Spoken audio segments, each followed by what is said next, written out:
Bien, son las 7:36. La magíster comunicadora social Yalilé Loaiza es corresponsal de Infobae en Ecuador y anteayer ha publicado en esta red, en Infobae, una información que acá al Ecuador llegó y pegó, porque resulta, por decirlo menos, sorprendente que algunas de las empresas albanesas que estaban judicializadas en el Ecuador resulta que siguen operando, una cosa que nadie cree, pero mejor ir a la fuente como siempre lo hacemos nosotros. Le damos la bienvenida a la colega Yalilé Loaiza. Primero, consultarle, Yalilé, si nos está oyendo. Hola Jimmy, buenos días, sí, los escucho perfecto. Gracias, Yalilé. A ver, coménteme qué documento fue pues el punto de partida de esta investigación. Ustedes he leído en su información que una importante agencia de investigaciones les entregó documentación que ustedes la procesaron. Por favor, ¿cuál fue la fuente? Así es. Bueno, el reportaje que se publicó en Infobae tiene como fuente principal un informe del Centro de Estudios Avanzados de Defensa de Washington, C4ADS. Este centro hizo una investigación hasta el 2023 con una metodología que se llama inteligencia de fuentes abiertas. Esto quiere decir que toda la información recopilada proviene de información que está publicada.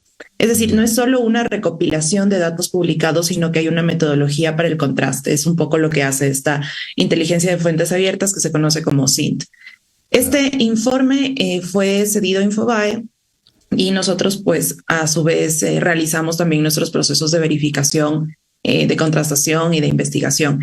Es interesante el resultado porque es la primera vez en Latinoamérica que un medio publica cuáles son el nombre de las empresas albanesas que han tenido algún tipo de vínculo con el tráfico internacional de drogas y que a pesar de eso siguieron operando. Una precisión que es importante es que estas empresas albanesas fueron constituidas en Albania y han seguido operando en Albania. ¿Cuál es el problema de esto y por qué no se puede decir por lo mismo con empresas ecuatorianas? Es porque en Ecuador no tenemos, en ninguno de los casos de los operativos, no tenemos los nombres exactos de las empresas que se han visto involucradas. Entonces, si bien se puede hacer un rastreo de cuáles son los socios con los que comercian estas empresas albanesas, no se puede determinar exactamente cuáles de estas empresas, si es que hay empresas ecuatorianas que han sido socias para ese negocio ilícito o que han sido contaminadas, porque ustedes saben, se contaminan también contenedores en los puertos, pero al menos tenemos ya una primera parte de qué empresas albanesas han estado involucradas en tráfico de droga desde Ecuador y han seguido operando en Albania. Esto quiere decir que les da posibilidad de continuar teniendo nexos con exportadores ecuatorianos. Claro, es decir, y han podido determinar en esa investigación qué volumen de droga ha salido por la vía de estas empresas que están funcionando, como usted lo dice, en Albania, pero lógicamente tienen conexiones en Ecuador. Bueno, creo que el caso donde tenemos más datos, porque es justamente de relevancia pública, son las empresas ligadas a Dritan Yika, que ustedes saben fue capturado en mayo de este año en Emiratos Árabes Unidos como parte del caso Pampa. Es muy interesante y creo que el caso de Dritan Yika puede mostrar cómo funcionan estas economías criminales. Por ejemplo, se conoce gracias a la investigación que se está llevando a cabo que Dritan Yika junto a Rubén Cherras, que fue asesinado en marzo del 2023, crearon al menos una docena de empresas en un solo día en 2021 y se cree que estas empresas ligadas a Dritan Yika movían hasta 4 toneladas mensuales de cocaína camufladas como fruta. Pero esto es, como digo, algo que ya es público, que es parte del caso Pampa, que está en investigación. Y en el caso de las empresas de Dritan Yika se conoce que las 16 en total que forman parte del proceso ya no están activas. Claro. Ahora, ¿cuál es la ruta que normalmente se utilizan los albaneses desde allá en conexión con las empresas ecuatorianas, supuesta conexión para llevar la droga? ¿Qué ruta siguen? Bueno, tanto el informe del C4ADS, que como les decía era la fuente principal, junto con el informe más reciente del GTOC sobre justamente las rutas transnacionales que ocupa la mafia albanesa para aquello, demuestran que de Ecuador los lugares o los puntos focales de donde salen los contenedores son Guayaquil, los puertos de Guayaquil y también Puerto Bolívar. Estos cargamentos van a ciertos puertos de tránsito de destino que están en Países Bajos, en Bélgica, también están en Grecia, en Italia, en Malta y en Montenegro. Estos son principalmente los puertos que están o forman parte de estas rutas transnacionales. Que hay algo importante y algo interesante en el caso de cómo funcionan estas estructuras y que se dice dentro de la investigación. Y es que a diferencia de otro tipo de cárteles que están vinculados con las economías ilícitas, especialmente con el narcotráfico, estas empresas no buscan controlar el territorio a través de pugnas muy visibles, más bien mantienen muy bajo perfil, mantienen empresas fachadas, tratan de mezclar la ilegalidad con la legalidad, es decir, por eso justamente constituyen empresas que pues en papeles están bien constituidas y tratan de más bien subcontratar, digámoslo así, los servicios de las bandas locales para que estas bandas se encarguen de transporte, de logística, de contaminar los contenedores en los puertos a través de distintos tipos de métodos de contaminación. Por ejemplo, está lo que se llama el gancho ciego y hay otro tipo de métodos. Entonces, lo interesante también de esto es que en el caso de estas, de las mafias de los Balcanes, especialmente de la mafia albanesa, ellos mantienen muy bajo perfil. Y es más, en Ecuador, esto lo dicen muchas investigaciones periodísticas, nos empezamos a dar cuenta de la problemática cuando empiezan a haber asesinatos de albaneses en Guayaquil específicamente, claro. Y se empieza pues a ver estas vinculaciones.